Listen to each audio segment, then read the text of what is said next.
Muy bien, en esta noche me permito extender un cordial saludo a todas las personas que nos honran con su presencia, como también a todos los amigos que en este momento tienen la oportunidad de escuchar este precioso mensaje. Estamos en una serie titulada Así dice la Biblia. En esta noche nos vamos a permitir estudiar un tema sumamente importante que se titula Dios paga sus obligaciones. Este tema es sumamente interesante y conviene que todos abramos la palabra de Dios a fin de poder comprender cada una de estas enseñanzas que la Biblia nos ofrece. Vamos a desarrollar este tema con especial atención, con la compañía del Espíritu de Dios que nos ilumina en esta oportunidad. Voy a inclinar la cabeza, me va a permitir pedir la dirección de Dios. Querido Dios, te damos gracias porque nos permite abrir tu palabra. Ahora que tu santa palabra se encuentra abierta delante de tu presencia, invocamos que tú nos enseñes. También suplicamos, Señor eterno, para que seas tú el que abra nuestro entendimiento y nos ayude a comprender a fondo las verdades de este bendito y santo libro. Gracias porque tenemos la certeza que tú en tu infinito amor y tu misericordia cubre las necesidades de tus hijos y paga sus obligaciones cuando tus hijos no encuentran medios cómo cubrirlas. Toda esta bondad, todo este caudal de misericordia es parte de la grandeza y del amor para con nosotros. Oramos pidiendo, Dios eterno, que bendiga a cada uno de los oyentes en el nombre de nuestro Señor Jesús. Amén.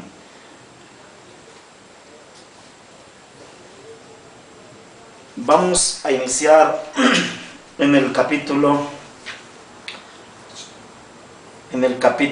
22 y el versículo 26 del libro de Proverbios. Y dice el versículo 26: no sea de aquellos que se comprometen, ni de los que salen por fiadores de deudas. Si no tuvieres para pagar, ¿por qué han de quitar tu cama de debajo de ti? Aquí está el primero de los versículos, o los versículos que tienen connotación con el tema de esta noche.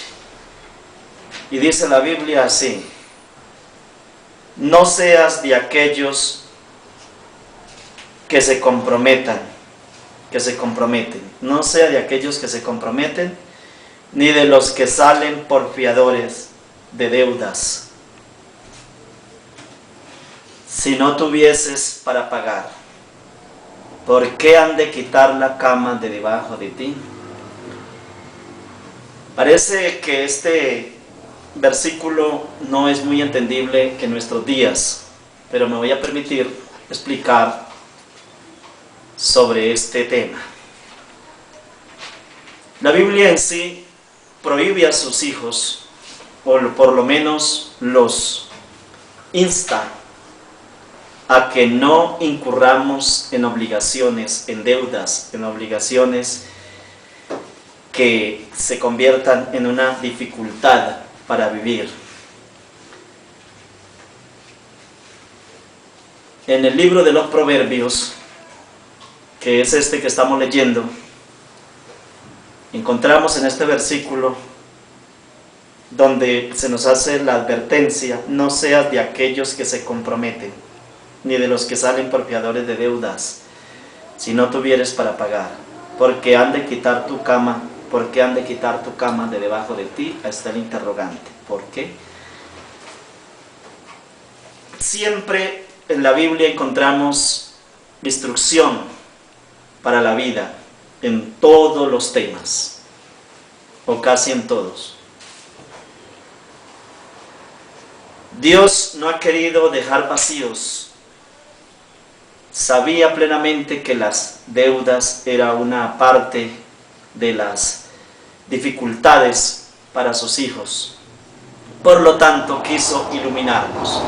Salomón, un hombre que adquirió sabiduría de parte de Dios, un hombre que fue bastante estudioso, nos hace una interrogante. ¿Por qué? Nos dice así: no seas de aquellos que se comprometen, ni de los que salen por fiador de deudas, si no tuvieres para pagar. ¿Por qué han de quitar tu cama de debajo de ti? Este consejo que nos hace, o esta prohibición de manera directa a través de Salomón, de aquel hombre sabio, nos está diciendo Dios de manera particular a usted, don Pedro, y a usted, don Juan, don Ernesto, como se llame. Y esto es como si le dijera de manera directa: escuche, Ernesto, no seas de aquellos que se comprometen, ni de los que salen por fiadores de deudas, si no tiene con qué pagar.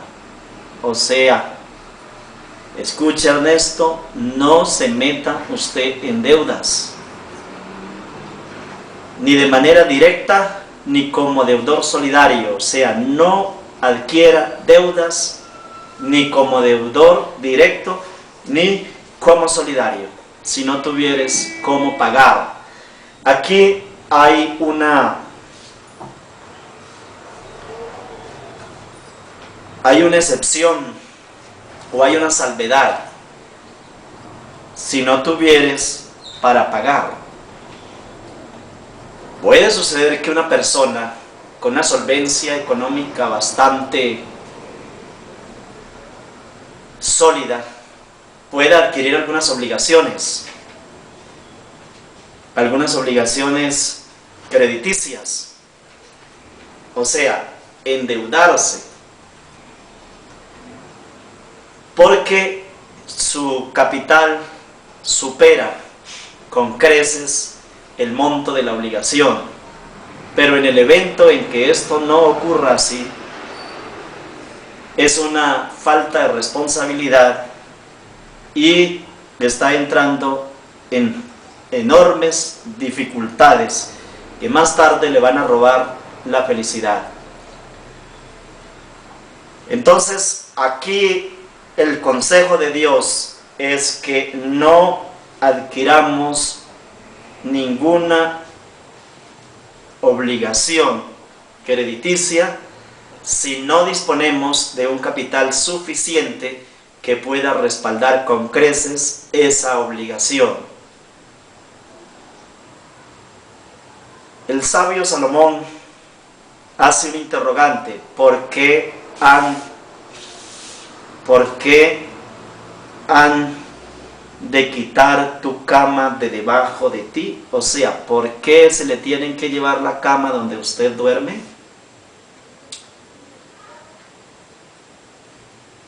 Por la imprudencia de entrar en obligaciones que no puede cumplir. Eso es más o menos lo que quiere en este momento enseñarnos la palabra de Dios. Así que cuando la persona adquiere una obligación crediticia, o sea, suscribe un título valor, ya sea en nuestros días un cheque, una letra o un pagaré,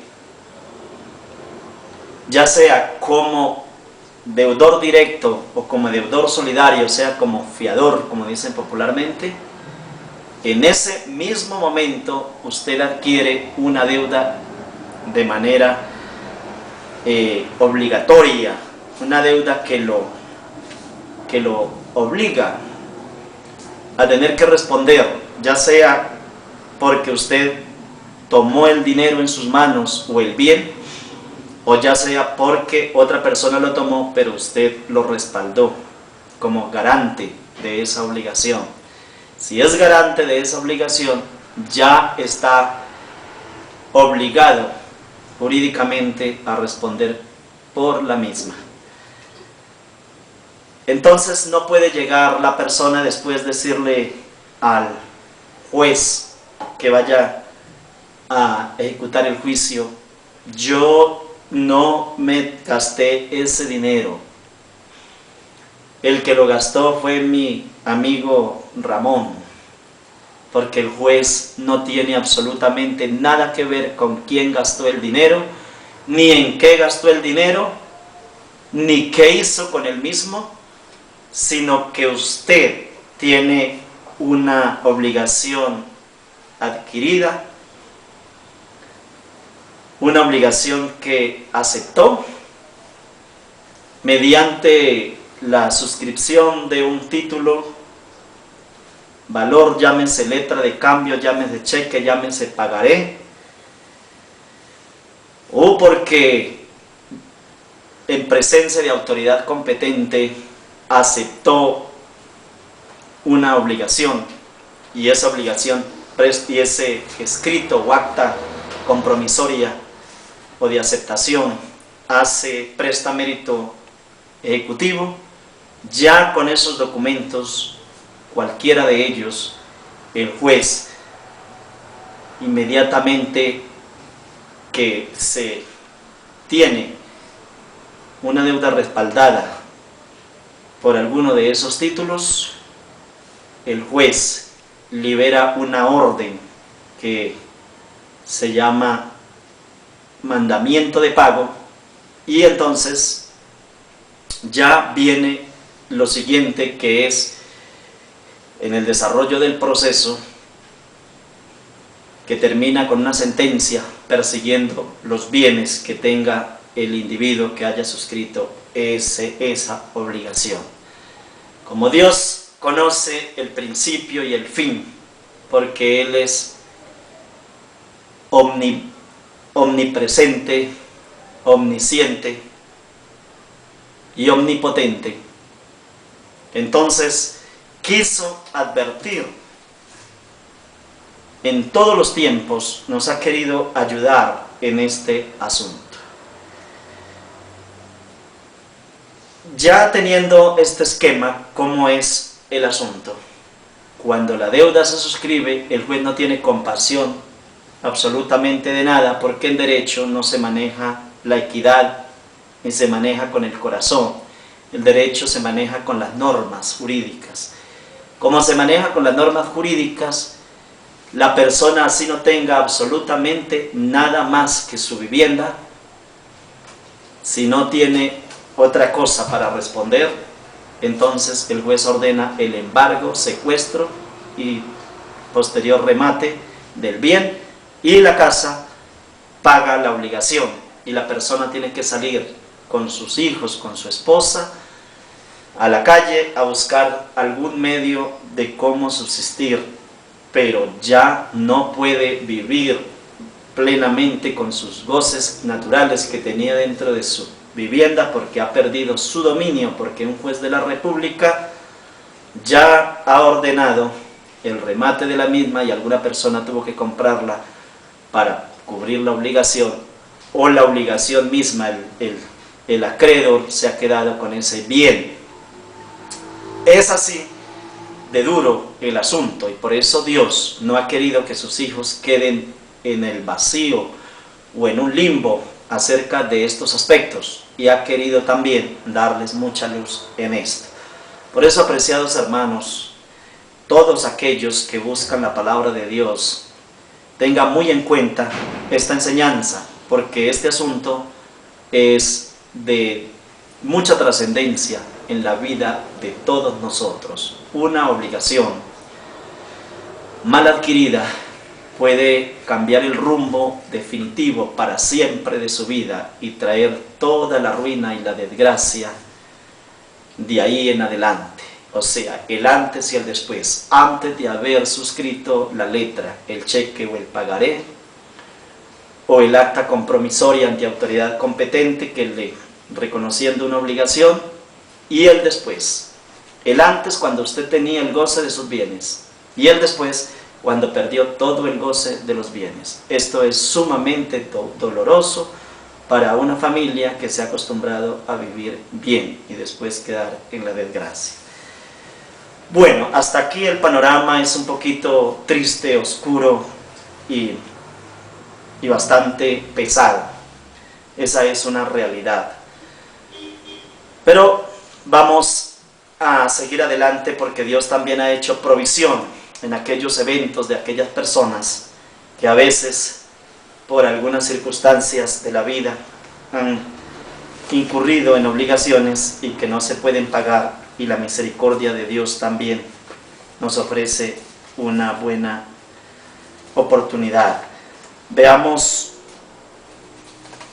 lo que la Biblia nos enseña en el versículo 23 del capítulo 18. Capítulo 18, versículo 23 del Evangelio según San Mateo.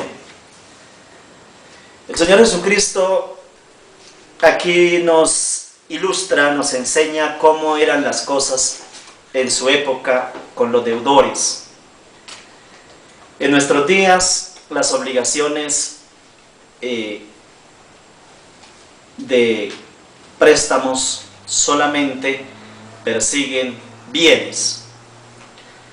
Pero en la época de nuestro Señor Jesucristo, las deudas tenían connotación penal, o sea, los códigos de la época de nuestro Señor Jesucristo, las leyes romanas y las leyes del pueblo de Israel, condenaban con prisión a las personas que tenían una deuda civil.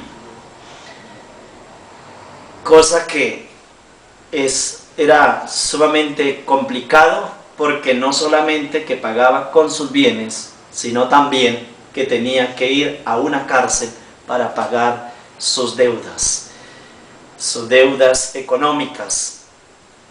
Veamos lo que dice aquí el Señor Jesucristo, pero no solamente pagaba con cárcel, sino también que tenía que pagar con los hijos. Así estaban las leyes cuando vino el Señor Jesucristo. Y Jesucristo no se opuso a esas leyes, simplemente las quiso explicar de cómo sucedían también en su momento. Quiso explicar mediante una parábola, haciéndoles ver cómo son de duras las obligaciones y cómo son duras las deudas, para hacer una comparación de las enormes deudas que tenemos con Dios y cómo Él nos las perdona y cómo debemos nosotros también de ser con nuestros semejantes. Ese fue, digamos, la entonación de esta parábola, el propósito de esa parábola que vamos a leer. Entonces voy a permitirme darle lectura, y dice: por lo cual el reino de los cielos es semejante a un rey que quiso hacer cuentas con sus siervos. Por lo cual el reino de los cielos es semejante a un rey que quiso hacer cuentas con sus siervos. Y comenzando a hacer cuentas, le fue presentado uno que le debía 10,000 talentos. Es mucho dinero, 10,000 talentos. Pongámosle 100,000 millones de pesos. 100,000 millones de pesos. Pongamos una cifra así. A este, como no pudo pagar, ordenó su señor venderle, y a su mujer e hijos y todo lo que tenía, para que se le pagase la deuda. Era muy duro deber dinero en la época de nuestro Señor Jesucristo. Pero aunque las leyes, o sea, las normas jurídicas de nuestro país han mejorado en este aspecto en cierta forma a favor del deudor, de todas maneras, la situación sigue siendo muy engorrosa, muy dolorosa y muy difícil para el deudor. Y siempre el acreedor tiene muchas ventajas jurídicas sobre el acreedor. En la época de nuestro Señor Jesucristo, el hombre era vendido por la deuda. Cuando no había otros bienes, no había más que quitarle, a veces la persona prefería no mandarlo a la cárcel y más bien venderlo, para que con el dinero de la venta de ese sujeto se pudiera él beneficiar, o sea, tratar de resarcir esa esa deuda, ese dinero que estaba allí como capital cesante, muerto, y que no lo había podido rescatar. Entonces, para resarcir esa obligación a su favor, lo primero que solicitaba era que vendieran al sujeto. Pero era una cosa sumamente dura, porque se ponía en venta el sujeto y se ponía en venta la esposa. Entonces, la esposa la podía comprar cualquier persona que quisiera adquirirla, de pronto por sus virtudes, por su belleza, por sus actitudes. Todas estas cosas podrían llenar requisitos para que pudiera ser vendible, y el hombre quedaba vendido a una persona y ella quedaba vendida a otra persona. Pero los hijos también se podían vender, y los hijos se le podían vender al que quisiera comprarlos. Así que la familia se desmembraba completamente, porque el esposo era llevado a algún lugar, vendido como esclavo. Por eso dice la Biblia que el que debe a alguien es esclavo de ese sujeto. O sea, es esclavo de esa persona a quien le debe, naturalmente. Entonces, a pesar de que la ley de la esclavitud quedó abolida, y que ya en este momento no se llevan a sus hijos a la plaza de mercado para venderlos y horadar su oreja o su nariz y ponerle de pronto un brazalete y arrastrarlos como esclavos, ya no estamos en ese tipo de normas. Mas sin embargo, las cosas no difieren mucho, y ya pronto les voy a explicar por qué. Así que era muy difícil para una persona saber que iba a ser vendido, iba a ser llevado a cualquier latitud del territorio de su país o a otro país. Podría vendérsele también a un extranjero, como fue vendido José por sus hermanos. La venta de personas era muy común. Incluso el mismo Señor Jesús fue vendido por 30 monedas. José fue vendido también. Y en la época bíblica, la venta de personas estaba a la orden del día.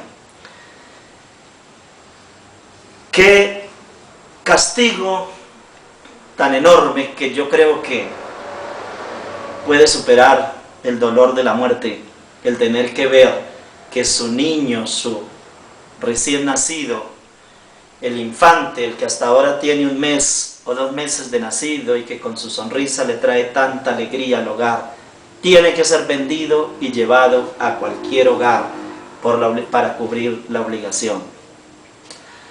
Que su niña, que ya está desarrollando una edad de infancia temprana, de infancia tardía, o en una edad de pubertad, cada una tiene que ser llevada a diversos lugares, y así sus hijos, a tal punto sus hijos varones, que quedaban la familia, como dije antes, diseminada, fragmentada, dispersa, sin núcleo. Se perdía el núcleo familiar, se perdía la armonía, la estabilidad, y las emociones y las esperanzas de un hogar quedaban en desgracia absoluta. No había allí ilusiones de vivir en esas condiciones. Qué desgracia, qué tristeza, qué dura era una obligación en la época de nuestro Señor Jesucristo. Le pidió Dios a sus hijos, a su pueblo, que no se metieran en deudas. Así eran las cosas. Voy a permitirme leer un poco más este versículo. Y dice así. Vuelvo a leer desde el 23. Por lo cual el reino de los cielos es semejante a un rey que quiso hacer cuentas con sus siervos. Y comenzando a hacer cuentas, le fue presentado uno que le debía 10,000 talentos. A este, como no pudo pagar, ordenó su señor venderle y a su mujer e hijos y todo lo que tenía para que se le pagase la deuda. Voy a explicar la parte final. No solamente se vendía el padre de familia, o sea, el príncipe del hogar y la reina del hogar. Se vendían los hijos, como dije antes, pero además de eso, como la deuda era grande, se podían vender todos los bienes. O sea que a aquellas personas se les podía vender. Ahora hay algunos bienes que son inembargables, como por ejemplo la cama, la estufa. No se le puede embargar a una persona la estufa donde cocina, no se le puede quitar, ni se le puede embargar el salario mínimo cuando tiene que estar sosteniendo pues una familia, o por lo menos es lo mínimo con lo que puede subsistir.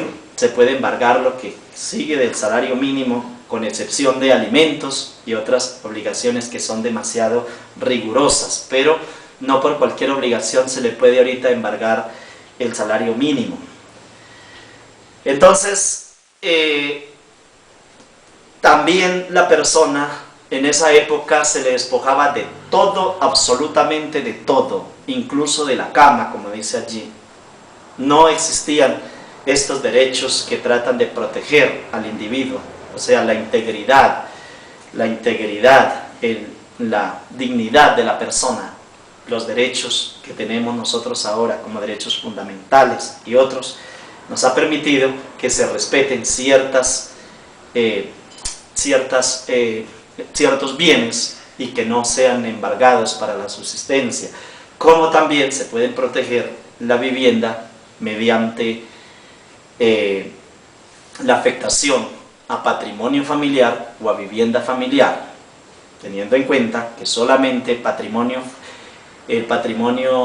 familiar constituye una protección hasta cuando los hijos tengan 18 años y ya puedan suscribir el levantamiento de esa afectación.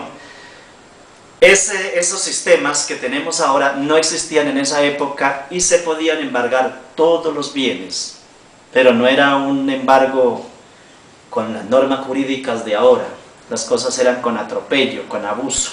Era una cosa muy diferente como las leyes han evolucionado, porque en la época de Jesucristo el atropello estaba a la orden del día, como por ejemplo el caso de nuestro Señor Jesucristo, que fue capturado sin una orden judicial, solamente por la voluntad de los sacerdotes, por la voluntad de unas personas que no administraban justicia, pero ellos se hacían la justicia por su propio medio y ordenaron la captura, y luego hicieron una acusación irregular delante del gobernante. Miremos entonces cómo continúa esto. Y dice así: y todo lo que tenía para que se le pagase la deuda, se vendía todo. Entonces aquel siervo postrado le suplicaba diciendo: Señor, ten paciencia conmigo y yo te lo pagaré todo. Aquí vemos cómo cuando se presenta este fenómeno tan difícil de superar, inmediatamente también, después de darse esta circunstancia tan dolorosa, tan difícil, este señor toma una determinación humillante. La Biblia dice que el deudor se arrodilló, literalmente, allí delante de su señor, o sea, de aquel que le había prestado el dinero. Se arrodilló, o no sé cómo había tomado esta obligación, pero era una deuda, no sé si era en especie o había sido en efectivo, pero había adquirido una obligación, y él se arrodilló delante de él y le dijo así, escuchemos bien. Y dice: entonces aquel siervo postrado, o sea, se colocó allí de rodillas y colocó la cabeza quizás hasta la tierra, le suplicaba diciendo: Señor, ten paciencia conmigo y yo te lo pagaré todo. El señor de aquel siervo, movido a misericordia, le soltó y le perdonó la deuda. Es allí donde aquel hombre, quizás con muchas lágrimas y ya destrozado de ver la situación que le esperaba, cómo sus hijos y cómo su hogar se iba a diseminar, a fragmentar, a destruir, una familia que quedaba desmembrada por completo, no tenía esperanzas de nada, porque la deuda era muy grande. Entonces, allí suplicándole, humillado hasta lo máximo, hasta lo sumo, se acercó a este señor y llorando allí, suplicándole allí, encontró que le perdonó toda la deuda. Pero saliendo aquel siervo, halló a uno de sus consiervos, le perdonó y le soltó, y le perdonó la deuda. Esto indica aquí la parábola que ya el sujeto estaba preso, ya había sido encadenado por el que lo iba a vender. Y allí encadenado, allí ya estando en manos del acreedor, se humilló a tal punto que este individuo le suplicaba que le dejara y que él le iba pagando, y poco a poco que tuviera paciencia y él le pagaría toda la deuda. Entonces aquí es donde viene la misericordia de aquel señor. Y el Señor, dice la Biblia, le soltó, le quitó las cadenas, lo soltó, lo dejó en libertad. Bueno, quedó perdonada y le perdonó la deuda, o sea, le perdonó toda la deuda, 10.000 talentos. Qué cantidad enorme, es mucho, porque el talento era lo máximo. Entonces, 10.000 talentos, esto es incalculable, es una cifra sumamente grande. Le perdonó todo y este hombre quizás volvió y abrazó a su esposa, a sus hijos, se regocijó con ellos y lleno de alegría, de felicidad, porque su hogar continuaba incólume, también porque no tenía que ir quizás como esclavo a algún lugar y de pronto incluso hasta la cárcel. Entonces, estando en esa situación de alegría, de gozo, de felicidad, porque ya había superado el tremendo impasse, se le presenta un asunto como elemento probatorio, como elemento de probar su conciencia y también su generosidad. Este problema que se presenta aquí, o no un problema, esta situación que se presenta, sí es bien desacorde con lo que él acaba de recibir. Aquí dice la Biblia, versículo 27, dice: el Señor de aquel siervo, movido a misericordia, le soltó y le perdonó la deuda. Miró ese señor en una condición tan ruina, tan desgraciada, que determinó perdonarle la deuda. Y el versículo 28 dice: pero saliendo aquel siervo, halló a uno de sus consiervos, o sea, a otro amigo de él, a una persona que era consiervo de este señor, o sea, era otro igual a él, que le debía 100 denarios, eso era muy poquito, eso es como usted deber 100.000 millones y que alguien le deba 500.000 pesos. Y haciendo de él, le ahogaba diciendo: págame lo que me debes. Entonces su consiervo, postrándose a sus pies, vea que el mismo caso que él tuvo se le presenta con otra persona, le rogaba diciendo: ten paciencia conmigo y yo te lo pagaré todo. Le decía este señor, humillado, arrodillado, allí suplicaba. Este señor allí, postrado, le suplicaba que le perdonara, que le perdonaba, que él le pagaba todo lo que le debía. Y era poquito lo que le debía, 100 denarios. Pero por esos 100 denarios lo estaba ahogando, dice aquí. Le ahogaba diciendo: págame lo que me debe, no le dejaba la vida en paz. Pero como no tuvo la misericordia que tuvo su acreedor, entonces dice: mas él no quiso sino fue y le echó en la cárcel hasta que pagase la deuda. Vean ustedes qué tipo tan desconsiderado, qué persona tan tremenda. Esa persona puede ser usted o puedo ser yo, mi apreciado amigo. Hay que mirar bien y abrir los ojos, para no llegar nosotros a estar ahogando y acosando a aquella persona que nos debe algún dinero, y mientras nosotros estamos debiendo más, y Dios en su infinita misericordia nos ha querido mantener saldados de esas obligaciones por su bondad y su amor. Aquí vamos a entrar en lo que realmente significa esta parábola, lo que es. Entonces su consiervo, postrándose a sus pies, le rogaba diciendo: ten paciencia conmigo y yo te lo pagaré todo. Mas él no quiso, sino fue y le echó en la cárcel hasta que pagase la deuda. Este individuo, en lugar de tener misericordia como habían tenido con él, entonces cogió camino y se fue para donde los ancianos del pueblo de Israel, para donde los jueces, y con 2 testigos, porque allí no existía todavía el contrato civil.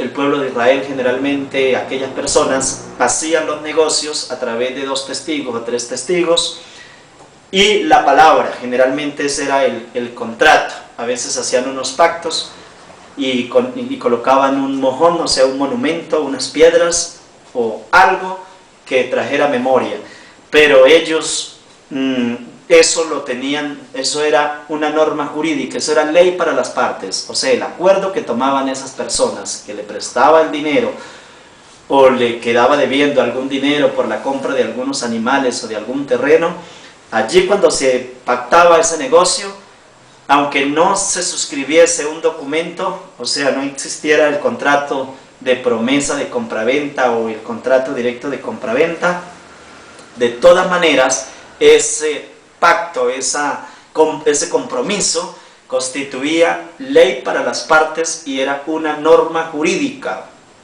Esto ya los jueces de Israel en ese entonces, o los romanos, ya lo hacían cumplir con ley.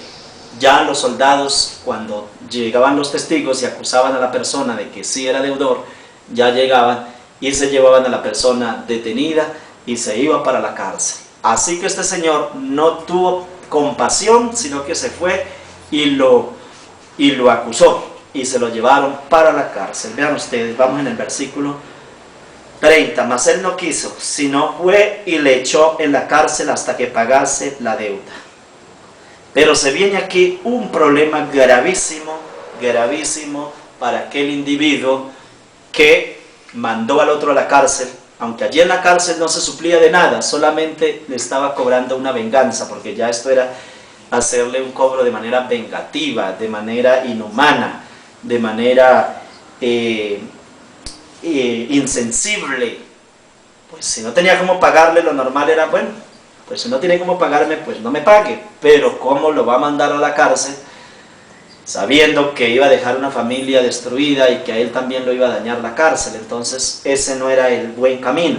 Sin embargo, este sujeto sí lo hizo en esas condiciones. Le faltó misericordia y tenía muy poca memoria, porque la Biblia dice, y saliendo así, o sea, entonces dice aquí el Señor de aquel siervo, a ver, versículo 28, pero saliendo aquel siervo, o sea, en el acto prácticamente, le acababa de perdonar. Según el versículo 28, no hubo mucho tiempo, no transcurrió muchos años, no transcurrieron muchos meses, ni siquiera muchos días, desde que a él le habían perdonado hasta cuando él tuvo que encontrarse con otro caso muy similar al que le acababa de ocurrir. Así que dice la Biblia aquí, saliendo, o sea, acabando de ser perdonado, acabando de recibir el perdón, acabando de restituir prácticamente su familia, que ya tenía una orden para ser vendida, y él mismo también. Entonces, acabando de recibir semejante regalo, que de verdad que no tenía con qué pagar, con cómo comparar tanto bien, era imposible pagar tanto bien que este señor le hacía, y saliendo encontró a este deudor que le debía nomás 100 denarios y lo mandó directo a la cárcel. Ahora sí tenemos aquí el cuadro.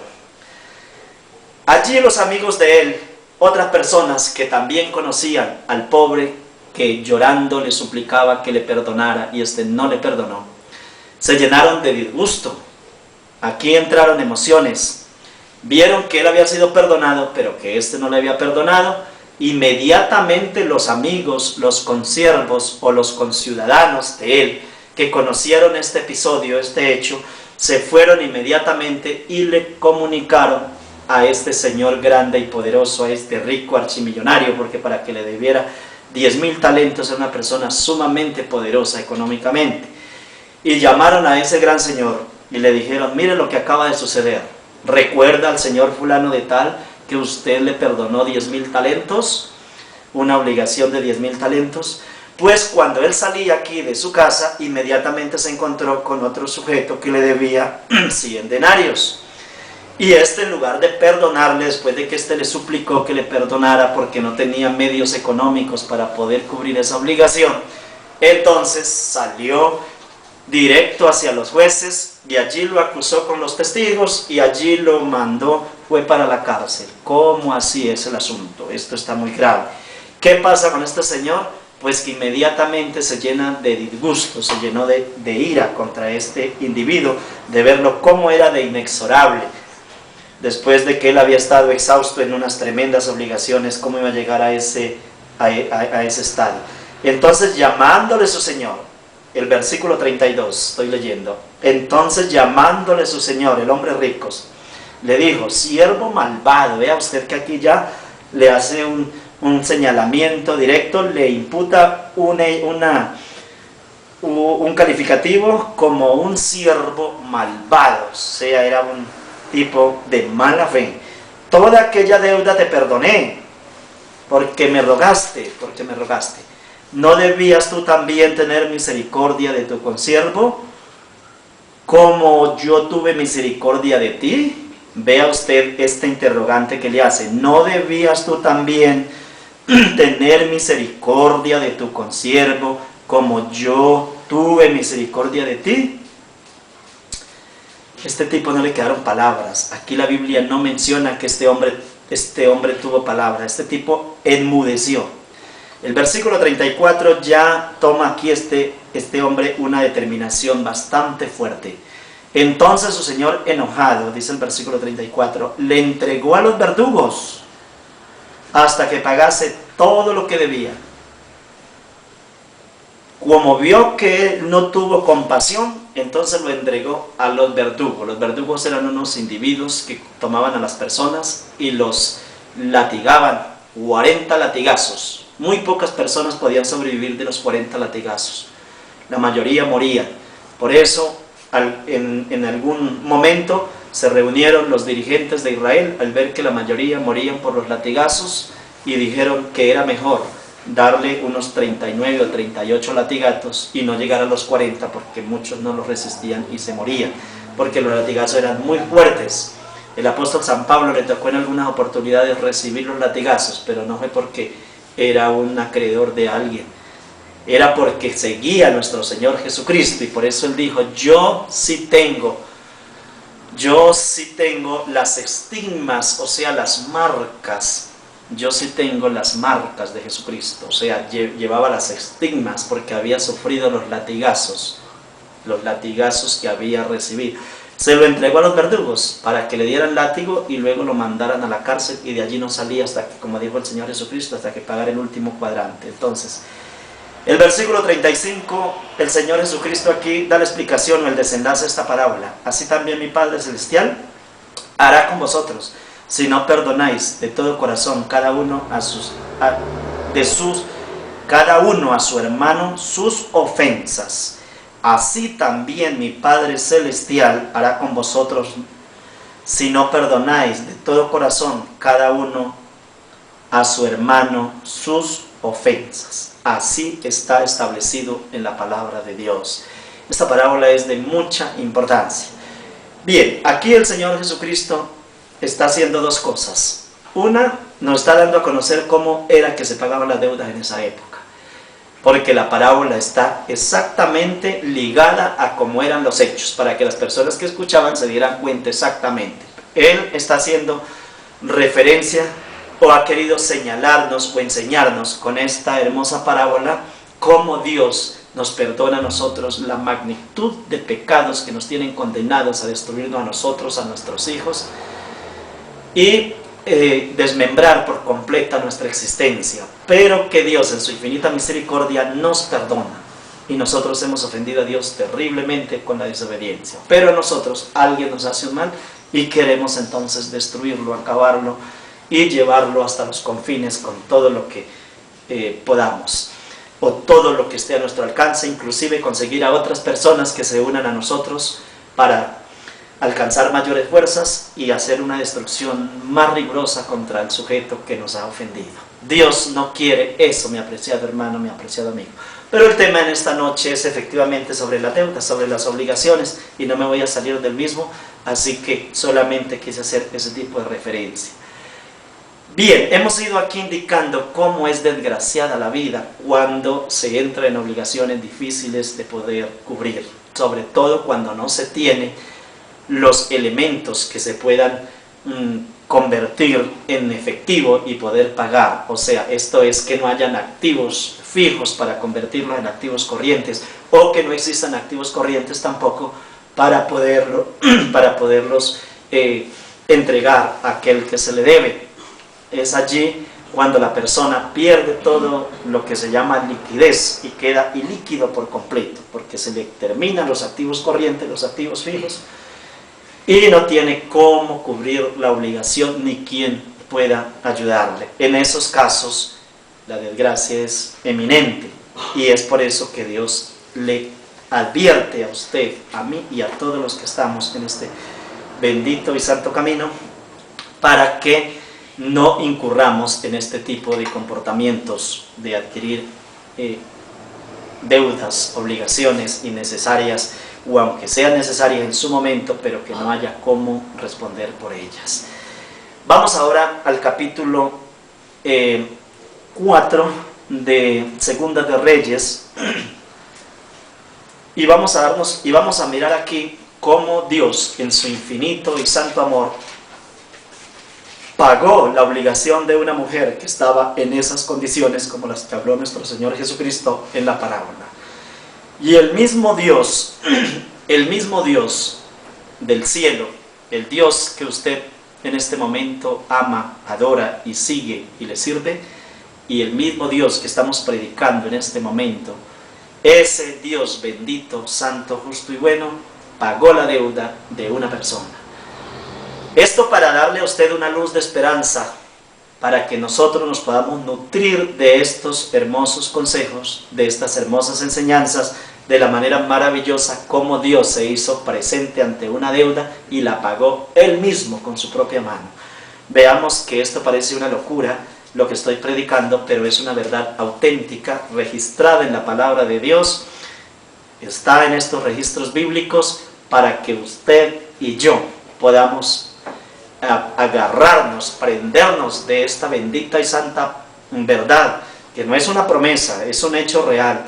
Entonces podamos apropiarnos de estas realidades y aplicarla en su situación, o en mi situación, o en la situación de cualquier ciudadano que se encuentre en circunstancias de esta naturaleza. Qué bonito es Dios en su manera de actuar, en su manera de comprendernos, en su manera de responder a sus hijos en los momentos de dificultad. Dios es grande, mi apreciado hermano, mi apreciado amigo.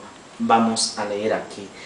Una mujer, dice el versículo 1 del capítulo 4 de Segunda de Reyes, una mujer de las mujeres de los hijos de los profetas clamó a Eliseo. Una mujer de las mujeres de los hijos de los profetas clamó a Eliseo diciendo: tu siervo, mi marido, ha muerto, y tú sabes que tu siervo era temeroso de Jehová, y ha venido el acreedor para tomarse 2 hijos míos por siervos. Qué dura situación, qué cosa tan terrible. Cuando un hijo era llevado como siervo, era llevado como esclavo, era un esclavo.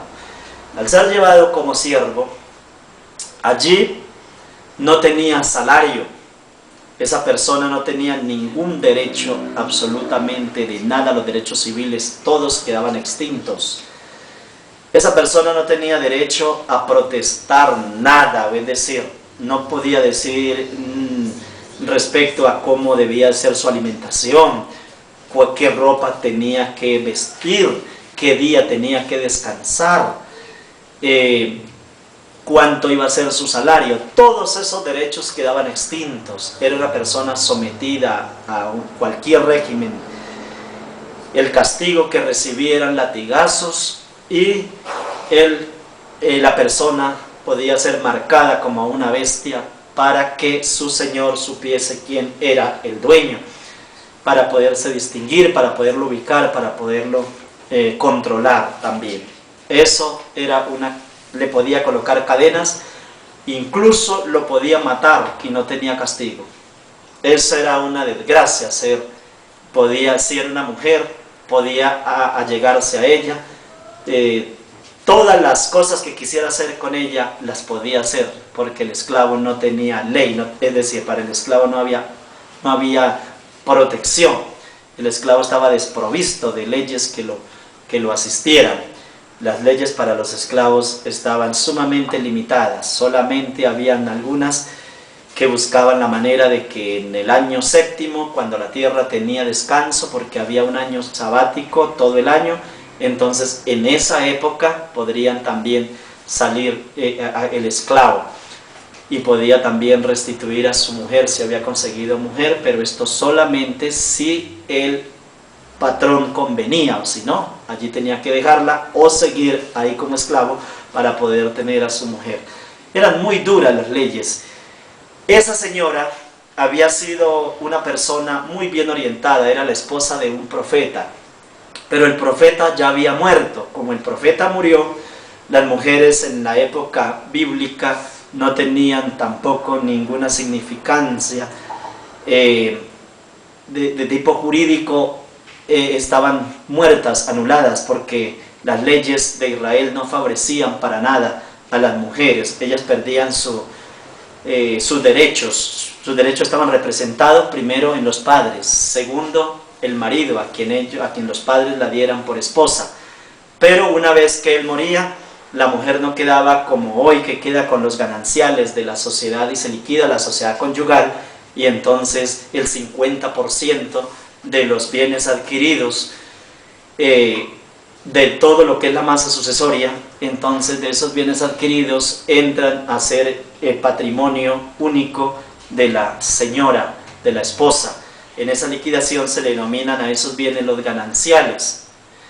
Pero en la época del pueblo de Israel no existían los gananciales para las mujeres.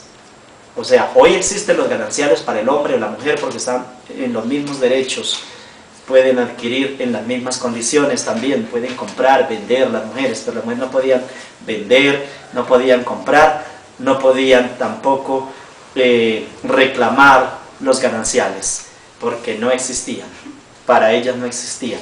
Entonces esta señora había muerto, versículo 1, dice: una mujer de las mujeres de los hijos de los profetas clamó a Eliseo diciendo: tu siervo mi marido ha muerto, y tú sabes que tu siervo era temeroso de Jehová, y ha venido el acreedor para tomarse 2 hijos míos por siervos. Qué cosa tan dolorosa para el profeta Eliseo. ¿Quién había sido el esposo de ella? Pues nada más que un profeta igual que Eliseo. De pronto no tenía todos esos favores de parte de Dios igual Eliseo, pero era un profeta. De todas maneras era un gran hijo de Dios. Como el profeta había muerto, repito, no le quedaron a ella bienes a su favor, y ella adquirió algunas obligaciones, no teniendo cómo pagarlas. Ya el acreedor había venido para decirle que en la próxima se le llevaba a sus hijos, y esos hijos iban a quedar como siervos, como esclavos de aquel sujeto acreedor. Bien, en esa situación tan angustiosa, inmediatamente el profeta se ve abocado a buscarle una solución. El problema está causado, la obligación está adquirida, el acreedor tenía el respaldo de los soldados de la época, y él podía llegar a los jueces de Israel y manifestarle: esta señora me debe un dinero. Y los jueces, como en todas las épocas, nunca manejan la ley con el corazón, sino con las normas. Según esto, las normas en esa época había que pagar con lo que tuviese. Si no habían bienes, se pagaba con los hijos o se pagaba en cárcel, pero se pagaba la obligación. Como ya no había otro camino en este momento porque la viuda estaba sin nada, pues lo único que quedaban eran los hijos. Los jueces no sentían conmiseración, o si la sentían no la podían aplicar, porque nunca el derecho ha sido aplicado en equidad. En equidad no hay derecho, en equidad lo que hay es justicia, pero no hay derecho. La justicia por equidad sí es justicia, pero la justicia por derecho no es justicia, porque el derecho es una norma seca, fría, inertes, simplemente allí un molde jurídico que está para recibir a cualquier sujeto que entre en esa conducta y allí lo castiga. Entonces no tiene absolutamente compasión de nada el derecho positivo. Eso es lo que ocurre en ese momento. No tenía esa mujer de escapatoria, la situación era muy difícil, supremamente difícil. Como el profeta sí sabía la situación, entonces recibe de Dios la iluminación, porque nada se mueve en este mundo sin la misericordia y sin la voluntad de Dios, ni siquiera un cabello de la cabeza. ¿Por qué digo que es Dios el que entra a pagar con su propia mano esta obligación? Porque Eliseo sencillamente era un hombre de Dios, pero no era Dios. O sea, Eliseo podía pedirle a Dios, pero no podía hacer nada por sus medios si Dios no le daba la respuesta. Eliseo se llena de compasión y de misericordia, y allí quiere convertir entonces agua en aceite para poner a esta señora a que vende el aceite, porque el aceite se vendía rápido como venderse el oro. Tener aceite en la casa era exactamente como tener un puñado de oro en nuestros días. Tener usted oro en segundos, en fracciones de minuto, tiene la plata en efectivo, porque el dinero es oro en bruto, diríamos así. Entonces, ese es lo que hace el profeta. Inmediatamente piensa en algo que se pueda vender inmediatamente, instantáneamente. ¿Por qué el aceite se vendía tanto? Porque con el aceite se hacían las tortas. Casi todo Israel comía el desayuno y casi en el día las tortas eran permanentemente tortas de harina de trigo. Se hacían y tenían que amasarse con aceite, freírse con aceite. Entonces eso generalmente, algunas eran asadas, pero otras las freían. Entonces el aceite estaba presente, pero el aceite también era muy necesario porque con él era que se prendían las antorchas. O sea, el aceite era la luz eléctrica. Imaginémonos en este momento que tuviéramos que alumbrar a Bogotá en aceite. ¿Cómo tendríamos que conseguir el aceite como fuese y a cualquier velocidad y a cualquier costo? Que toda esta ciudad de 10 millones de habitantes casi en este momento tuviese que alumbrarse con solo aceite. Cuando eso no había petróleo, no se había descubierto todavía, el mineral existía, pero no se alumbraba la gente con petróleo, era con aceite. Con aceite era que se alumbraban los reyes y todas las casas de las personas que existiesen en esa época. El aceite era lo único. Cuando había un matrimonio, por eso habla la Biblia de las lámparas, cada uno salía con sus lámparas, las vírgenes que tenían las lámparas con aceite. Entonces por eso el aceite era de mucha valía y era fundamental. Habiendo aceite y habiendo harina, había comida.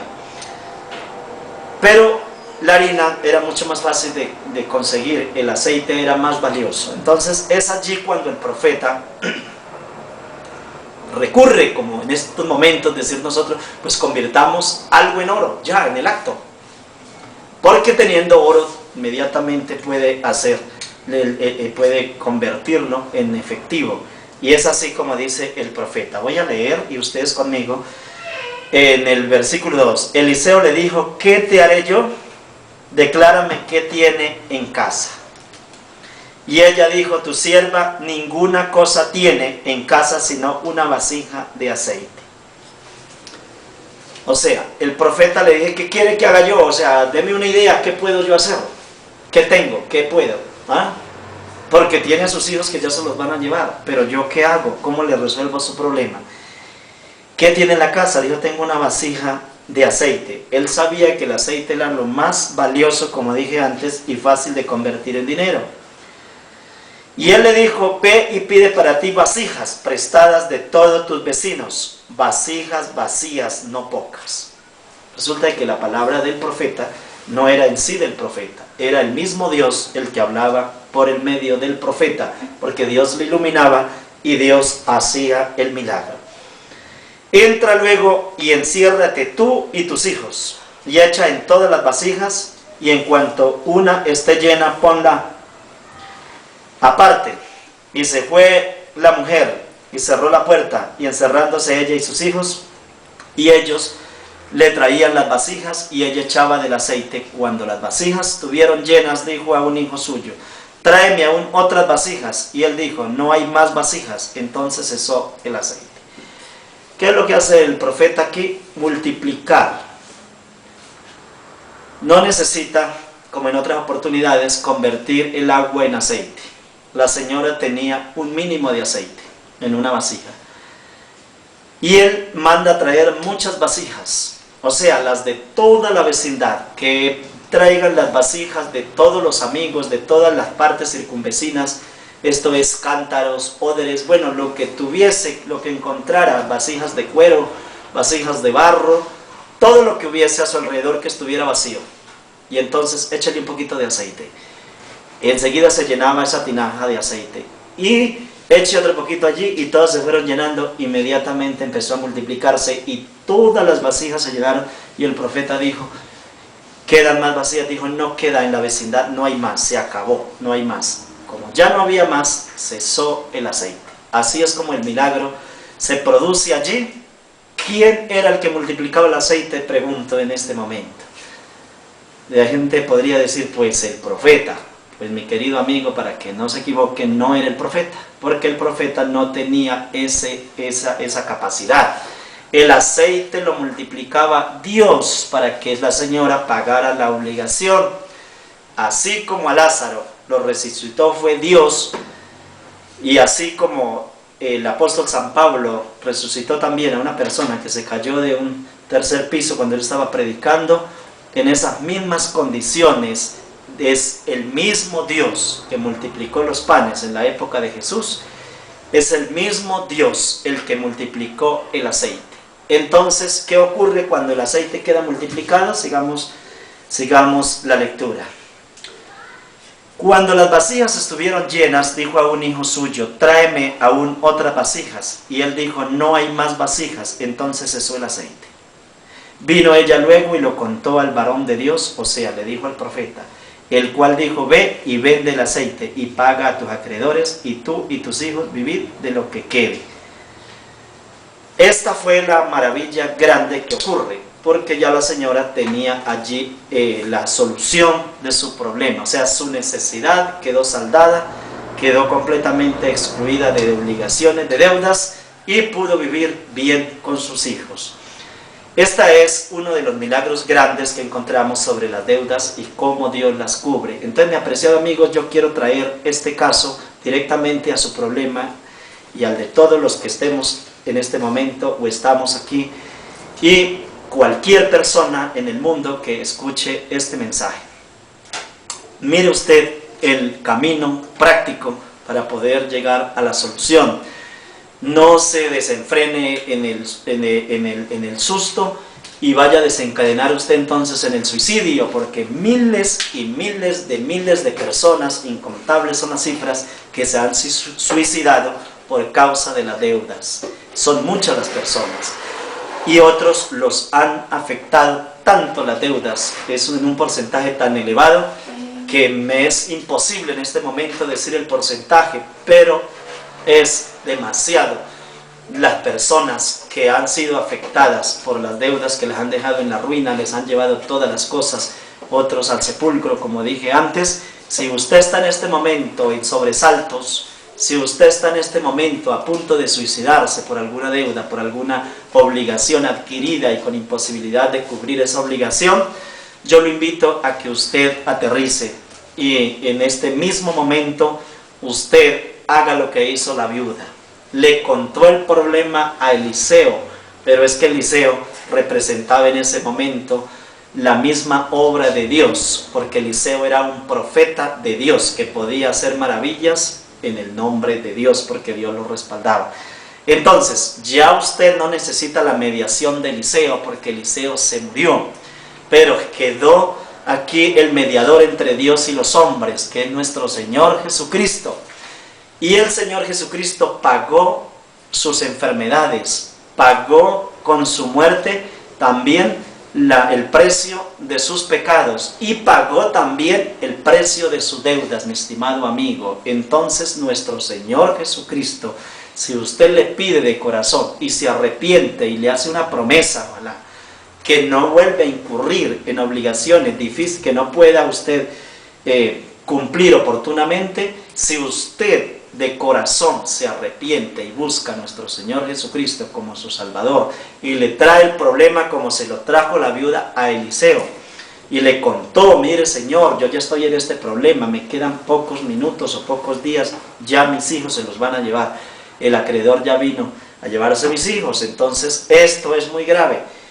Y allí se le respondió: si usted también acude en este momento a Dios, el que resuelve los problemas, a Dios Padre, que es el dueño de todo el universo y por debajo de Él está todo lo demás, porque Él es potente y poderoso sobre todo poder, y le pide al Dios Padre Todopoderoso a través de su Hijo, nuestro Señor Jesucristo, que le perdone sus pecados, que le ayude a cubrir esa obligación, que usted quiere también libertad, créame mi estimado amigo, mi apreciado hermano, que ya en este momento, instantáneamente, de manera inmediata, empiezan a abrirse todas las oportunidades por algún lado.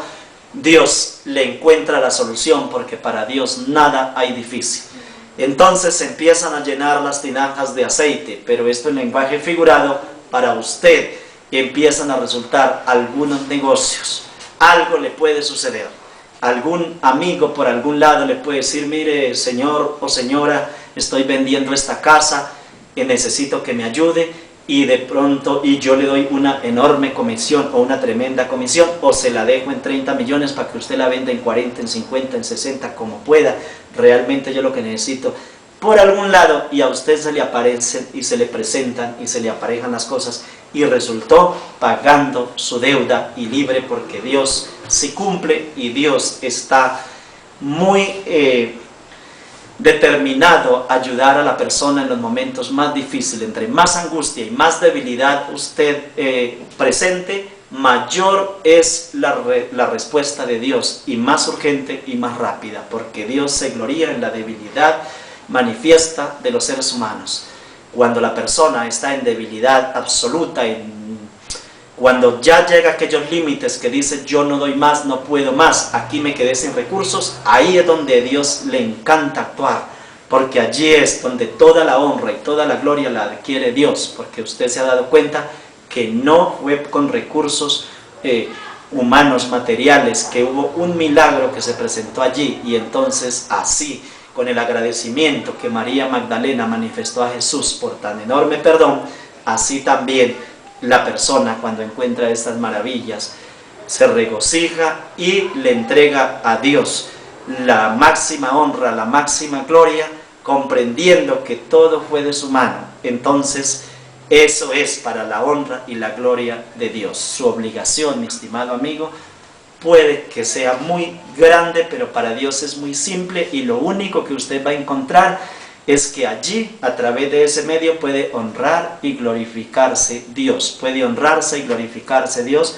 mediante aquella deuda impagable que usted tiene en este momento. Créale a Dios, arrodíllese delante de Él, pida perdón por sus culpas y arrepiéntase de esta desobediencia, y entonces encontrará la respuesta y la solución a sus problemas. Dios lo bendiga de manera generosa, es mi deseo. Amén.